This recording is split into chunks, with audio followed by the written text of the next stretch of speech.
عمرك سألت نفسك ليه شركتين ممكن يبدأوا من نفس النقطة وبإمكانيات وقدرات متشابهة وبعد سنين تلاقي واحدة بقت أسطورة والتانية تقريبا ما بقتش موجودة؟ السؤال ده جاوب عليه واحد من أهم كتب الإدارة في التاريخ، من جيد إلى عظيم، لتيم كولينز، اللي قضى 5 سنين في كتابة الكتاب ده، واللي قاله بعد الدراسة الطويلة دي إن ده مش حظ ولا بسبب المديرين الكاريزما اللي بيظهروا على أغلفة المجالات. السر في ناس عادية جدا بس اشتغلوا بعقلية وانضباط غير عادية. بداية النجاح بتبدأ من عند القائد الهادي الحازم المتواضع. كولينز اكتشف ان الشركات اللي بقت عظيمة فيها نوع معين من القادة، القائد اللي بيكون عنده تواضع وعزيمة ومهنية.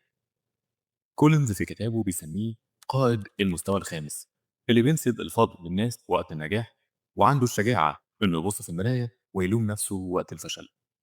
زي دارون سميث في شركة كيمبرلي شارب، راجل خجول بسيط اتقال له انت مش مؤهل، وكمان اتشخص سرطان وكان عنده سنة واحدة يعيشها. داروين قدر يقلب نموذج الشركة كلها، وجه مديريات الشركة نحو الاند يوزر او المستهلك النهائي. المحللين الاقتصاديين قالوا ان ده تهور، لكن النتيجة ان الشركة بقت رقم واحد قدام عمالقة زي بي ان جي. كل اللي قاله داروين ان عمري ما بطلت شغل وبحاول اكون فعلا مؤهل. ودي القاعدة الأساسية اللي تقدر تغير قواعد اللعبة. اختار الأشخاص أولا. قبل ما تسأل إحنا عايزين نوصل لإيه، شوف في الأول مين رايح معاك. اختار الناس صح وهم هيقدروا يتعاملوا مع أي طريق أو ظروف. لكن لو الناس غلط ولا أي خطة هتقدر تنقذك. ارفع معيار التوظيف. اختار الناس بعناية. غير الكرسي لو شايف شخص موهوب في مكان غلط. حط أفضل الناس عندك على أكبر الفرص مش على أكبر المشاكل.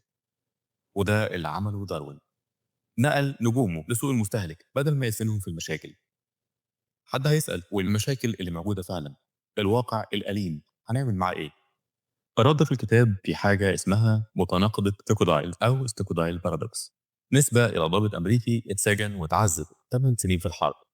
قال بعدها إن اللي فقدوا الأمل ماتوا، واللي أنكروا الواقع ماتوا برضه. قال أنا عشت لأني كنت صادق مع الواقع ومؤمن في النهاية. الكتاب هنا بيقول لك ما تفقدش الإيمان أبدا إنك قادر تنتصر في النهاية، لكن برضه لازم تواجه الواقع. المتفائل بشكل عمياني اللي بينكر الواقع اتضحك وما قدرش يكمل. الفكرة إنك تمسك الحبلين مع بعض، أمل صلب وعين على الحقيقة من غير ما تدور على مبررات. بعد كده بتيجي حكاية الأنفت.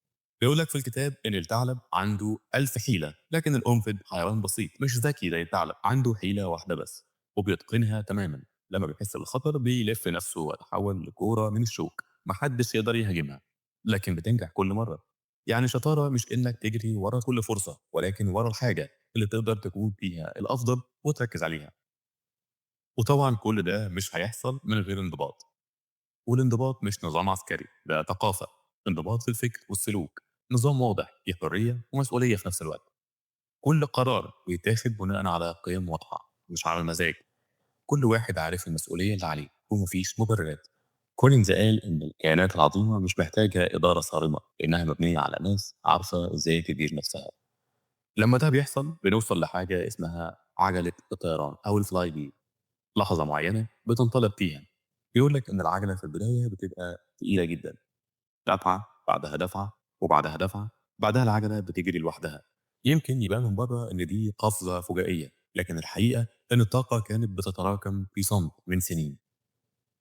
بيقول لك كمان إن التكنولوجيا ليها دور كبير برضه، مش عصاية سحرية لكنها مسرع وأداة ذكية بتساعد الأنتج.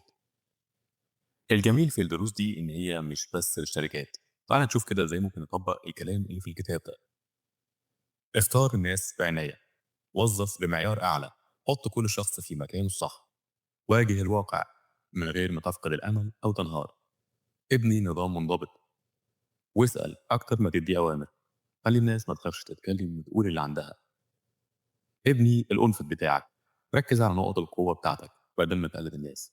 ناقش مع فريقك بمنتهى الصراحة، نقدر نكون الأفضل في إيه؟ إيه أكبر محرك للاقتصاد بتاعنا؟ واللي مش هتقدر تتفوق فيه وقف. والدايرة اللي بتتقاطع فيها الإجابات دي هو ده الأنفت بتاعك. هو ده نعم أو لأ لكل قرار. ممكن ترفض 10 فرص كويسة عشان توافق على فرصة واحدة عظيمة تناسب الأنفت. حاول تخلي الانضباط عادة. ادفع العجلة كل يوم، مفيش وقت معين هتنطلق فيه. في توظيف صح بمعايير دقيقة، في قرارات مدروسة، في خدمة أحسن، في نظام منضبط مستمر طول الوقت. والانطلاق هيجي لوحده. التكنولوجيا مهمة. شوف التكنولوجيا ممكن تساعد الأنفت بتاعك إزاي، وهل هتدعم المحرك الاقتصادي بتاعك؟ لو تبنى التكنولوجيا دي. في النهاية أنت القائد اللي يقدر يبني حاجة عظيمة من غير دوشة. انسب الفضل الفريق وتحمل الخطأ. اختار الناس كويس، وما تخافش تواجه الواقع. اعرف كويس إن أي مشكلة هتعدي. المهم إنك تلتزم وتحاول تاخد خطوة ولو صغيرة كل يوم.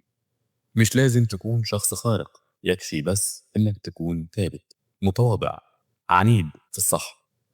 من جيد العظيم مش مجرد كتاب، ده طريق تمشيه لحد ما العجلة تدور. انت كمان تقدر تتحول من جيد إلى عظيم، وتوصل لمكان انت نفسك ما كنتش تتخيل انك ممكن توصل له. وبس كده، ونتقابل قريب ان شاء الله.